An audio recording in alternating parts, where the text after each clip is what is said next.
และที่คุณผู้ชมเห็นอยู่นี้คือฝรั่งขี้นกจากเกาะฮาวายนะคะซึ่งคือเกาะฮาวายเกาะใหญ่อันดับที่ 4ของหมู่เกาะฮาวายคุณผู้ชมไปดูกันว่าที่มาของ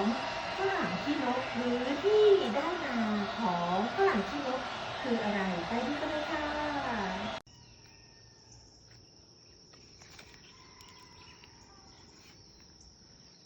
มักซิดาครับพี่น้อง